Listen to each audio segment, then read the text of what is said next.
I'm often asked, how did I even end up at the Lincoln Project, having never done politics in my entire career? And like so many of my stories, it starts in Iraq and the Army. I served as the public affairs officer for a command called Multinational Security Transition Command Iraq, MNSTICI, under General David Petraeus, and then under General Marty Dempsey, who ended up being, obviously, they ended up being famous. So one day I got summoned in early 2005 to go to the embassy, or mid 2005, and meet with a representative from the White House who was visiting. The ambassador's public affairs officer wanted me to talk to this guy because even then, at that point, and if you follow me, I was known for kind of speaking my mind and saying how it is. So I met this guy from the White House who I'd never heard of, and he was there. And this guy was named Steve Schmidt, a young guy out of the vice president's office who had been sent to Iraq to find out why there was a disconnect between communications in the military on the ground and in White House in Washington, D.C. We had a great conversation at the Burger King, and where you always meet the important people, and in the green zone. And as part of that conversation, we did discuss the issues. But at the end of the conversation, I said to him, I said, can I give you one piece of advice? I'm really tired of when the VIPs come to visit, congressmen or anybody else comes to visit, they stay right in the green zone. They never get outside the green zone. I said, do me a favor. If you ever bring your boss over here, get out of the green zone. Go visit Taji up north. That's what we were at the time building the Iraqi army's first mechanized infantry battalions.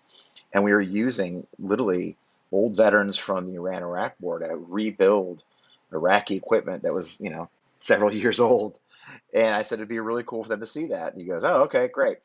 And that's it. I never heard from the gentleman again. I go about my business and go back to work. 6 months later, I'm then working for General Marty Dempsey, and he shows up at my door in my office in our little headquarters we had in the green zone. He says, Wellman, come with me. We got a mission. We're going up to Taji. I said, okay.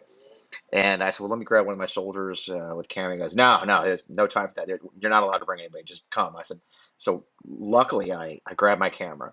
I had a camera I carried everywhere just in case, and hopped on a Blackhawk and flew up to Taji. And as I was flying up there, I said to General Dempsey, I said, what's going on? He says, there's a VIP visiting.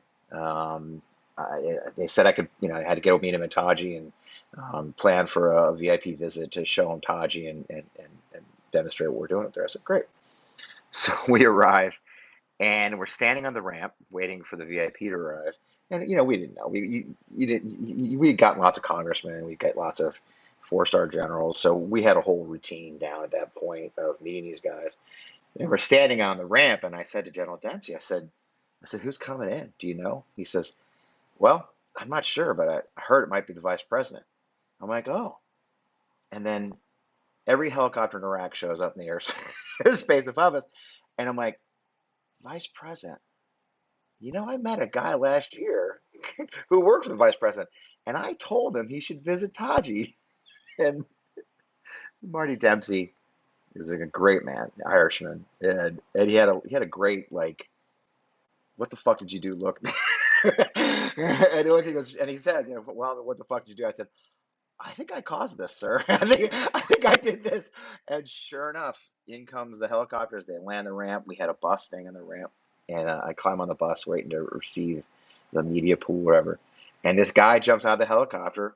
This bald, tall guy, and he comes running up to me. It's Steve Schmidt, and he runs up to me and he punches me in the chest. Says, "We're here because of you. This better not suck." And I'm like, okay. And so we proceeded to give the VIP tour to the Vice President of the United States, who was on a surprise 8-hour visit to Iraq. And during that 8-hour visit, he flew up to Taji and met with Iraqi soldiers. And luckily, I had my camera because I was the only guy from the army that did. And I took a few pictures and of him meeting the Iraqi soldiers. And we ended up putting out a photo press release that day. And funny story. So the and that's so that's how I met Steve Schmidt. And flash forward when I retire 6 years later from the Army and start my own public relations business.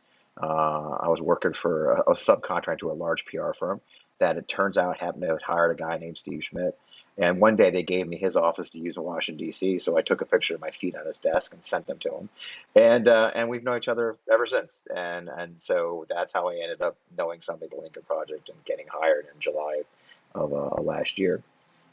There's a footnote. The caveat to this is as I was preparing for this newsletter, I was looking for that picture that I took because we published it. It went everywhere. It became quite famous at the time. I got a Getty Images, like, oh, this looks like the picture I took. And when I zoom in, I discover that the photo credits Frederick Wellman, U.S. Army. But they want me to pay $199, $199 the damn thing. So I had to pay for my own damn picture. So I need to go through the archives and find it. But anyway, so that's how I met a guy named Steve Schmidt. That would later, 15 years later, lead to me having the opportunity to step into an organization and organize Veterans Affairs to fight for our democracy. So there you have it.